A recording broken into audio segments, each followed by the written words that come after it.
Did you know that if you learn a foreign language by the age of 10, you do not get an accent in that language? Well, I learned English as an exchange student when I was 11, so I missed the deadline. So you fast forward 2 years. I'm 13 years old now, and I found myself on the runway of the Managua, Nicaragua airport, trying to make a decision. Do I leave the country with my mom and my siblings, or do I stay behind with my dad? And so you can imagine in your picture in your head what we were going through at the moment. My family, this is June 24, 1979. My dad is 50 years old, my mom is 35, and they have 6 children. My older sister who's 14, I'm 13, 11, 10, and then 2.5 and 1.5. There were no more commercial airlines coming to the country at that point, and we found out that the Sandinista revolution was about to overthrow the 66 years Somoza dictatorship government. So then, at that point, we found out that there was one airplane coming from the Red Cross. It was a Red Cross cargo plane that was coming to Nicaragua to take out the people from El Salvador and take them to their country. So we decided to flee because this is now about 4 weeks before the revolution won. And my parents heard that this plane was coming, and we decided it's time to flee the country. Plus, they had just heard also that the Sandinistas were taking the kids as young as 14 to the war. If you could handle a machine gun, you were going. So here we are, 6 in the morning, all the family, and 26 pieces of luggage. I count everything.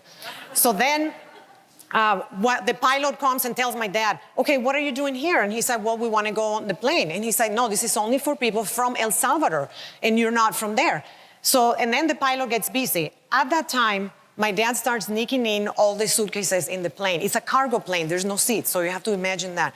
So then all of a sudden, the pilot turns around, there's this pile of suitcases in the plane, and he tells my dad, but I told you, whose pile of suitcases are these? And my dad says, it's mine.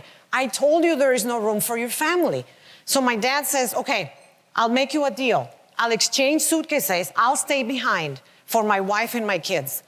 Deal. So then my mom gets in the plane with the 2.5, the 1.5, my older sister, my brother, and then my sister after me, who was 11 at the time, she says, our dad shouldn't stay here alone. One of us should stay with him. So she stayed, she's out there, I'm getting on the plane, and all I saw from the corner of her eye was a tear. And she's the quiet one in the family. And I said, that's not right. I said, you get on the plane, I'm 13, I'm gonna stay behind with our dad. So I get off the plane, and now I'm standing here, my dad is right here, and I feel this feeling of abandonment like I've never felt before. And I thought to myself, that was a bad idea. And you know the feeling you feel when you get completely lost, where your blood kind of goes to your feet and you feel that feeling of abandonment? That's what I felt at that time. But then, just like in a movie, como en una película, I do speak Spanish for real. That's what my dad says. Like in a movie, he took out more suitcases and he put me on the plane. They shut the doors and my dad stays behind with 25 pieces of luggage. Mine made it on the plane. And remember when you take off in an airplane and you start seeing things smaller and smaller? That's how I saw my dad. And we didn't know if we were gonna see him again or not. He was sitting on a suitcase like this with all of the other suitcases around him. But then the movie ends well. Because that day, remember I said there were no commercial airlines coming to the country anymore. That day, there was one plane that came from Argentina en route to Costa Rica, which is south of Nicaragua. And guess what? They had one seat open. If that's not God's intervention, I don't know what is. So they told my dad, get on the plane. He said to the Red Cross people, ship all my luggage to El Salvador. I'll reunite with my family there. 2 days later, we were reunited again, and we were going actually to Dominican Republic as refugees, where we were gonna be almost 6.5 years. And it was because my dad's sister, my aunt, married a Dominican, and his family bought 8 tickets for all of us to go to Dominican Republic. So we arrived. She converts her office into a bedroom for my parents and the baby. And the rest of us, the 5 of us, they put us in a 1-car garage. This is the Caribbean in the summer with mosquitoes and all the bugs that you find in your garage and the heat and no windows. But then my cousin sent me a picture of all the kids, and guess what? We were all smiling. We were so happy to be alive and to be free. See, freedom is priceless. So then, 2 months later, we decided to move. We could finally move to a 2-bedroom, 4th-floor apartment. And this is 2 months. Okay, now it's August of 1979. Hurricane David comes to the island. And you know how our friends from Puerto Rico right now, the island is devastated and flattened? That's how Dominican Republic was. So we spent the entire hurricane on the 4th floor. Again, not one window broke. So we made it through that again. And it was during those years that we were in Dominican Republic that my parents met people that lived here in the Twin Cities. So many people ask me, why Minnesota? Well, these people decided to open up their homes for us. While my parents worked in the immigration papers, they helped us with opening up their homes. So the kids came at different times. I was the 3rd one to come here. So my turn came in January of 1986. And I started my career in banking in June of '86. I met my husband in New Year's Eve of 1986. This actually is, we got married in '88, so this year is our 30th anniversary. And I told him one day, I'm like, honey, I was looking for you in the wrong country. I had to come here to find you. So then in 1997, I made a decision to become an American citizen. And I want to end my presentation, this part of it, with reading to you the welcome letter that I received from the President of the United States of America. How many of you have received a letter from the President? Not that many. So I want you to do this for me. I want you to imagine that you are that immigrant, your great-great-grandpa or great-grandma or your parents. I happen to be a first-generation immigrant, and it's the most amazing letter. So I will read it to you, and I want you to close your eyes and imagine that you are that immigrant, because that's what this country is all about, right? We're all coming from somewhere. So close your eyes, and I'll read you this letter.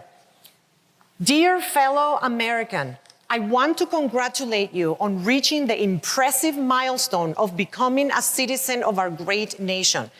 As you enjoy the benefits of American citizenship and assume the responsibilities that accompany it, you follow the many brave men and women who have sacrificed to establish and preserve our democracy over the last 2 centuries. You now share in a great experiment, a nation dedicated to the ideal that all of us are created equal, a nation with profound respect for individual rights. The United States is a land of unparalleled natural beauty, vast opportunity, and freedom. It is home to people who have been drawn to our shores from all over the world and who share a common love for life and liberty. Please join me in devoting your hopes, your prayers, your energies, and your labor to our common good and to the future of this wonderful country. Together, we must strive to safeguard the freedoms we hold so dear, not only for ourselves, but for future generations. You can open your eyes. Isn't that the most amazing letter? I think that every 18-year-old kid should receive this letter. Here, welcome to America. Pay taxes, and be responsible for this wonderful country. Okay, so now, today I was only able to share with you about 3 of my major events in my life. When I do my inspirational keynotes, I share about 12 of them. And I share about the leadership lessons that I learned through each one of them, such as leaders are grateful, we prepare, we are risk aware, we appreciate everything that we have. We know that we cannot do things alone. We need people around us to fulfill our vision. I also speak on banking topics like cash management, enterprise risk management, talent management, and strategic planning. And what the event planners started asking me was, start combining your inspirational stories with my educational topics. So that's what I've been doing, and it's been super fun because I have so many stories to share.